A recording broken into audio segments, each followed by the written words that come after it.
And the Finance Minister today has called a high-level meeting of the members of the Financial Stability Development Council. Secretaries in the Ministry of Finance were also present to hold pre-budget discussions and the roadmap for the financial sector.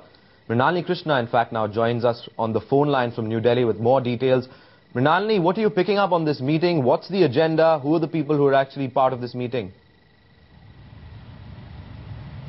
Mohit, the first thing is that the Finance Minister has held a pre-budget consultation with the members of the Financial Stability and Development Council. Now the members include RBI Governor D. Subba Rao, SEBI Chairman U.K. Sinha, IRDA Chairman J. Hari Narayan, PFRDA Chairman Yogesh Agarwal, the different secretaries within the ministry, the Revenue Secretary, the Economic Affairs Secretary, Expenditure Secretary, as well as the Divestment Secretary.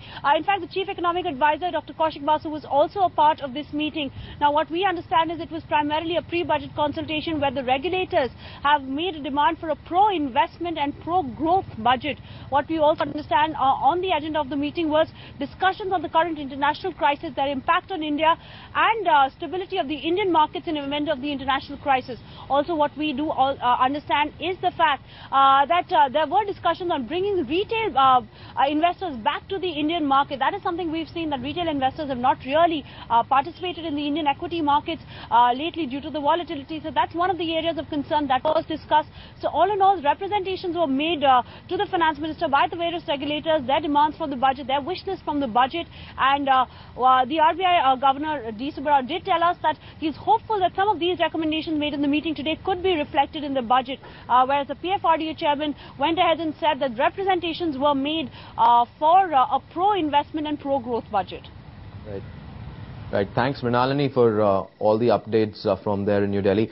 The RBI Governor, in fact, D. Subba Rao, says he's hopeful the government will take into consideration the suggestions made by the central bank. I cannot speak to that because this is a pre-budget FSDC meeting. FM heard all the regulators. FM heard the Reserve Bank. Of course, the Reserve Bank has responsibility both for macroeconomic management and as the banking regulator. And I think whatever is the outcome of today's meeting will be reflected in the budget.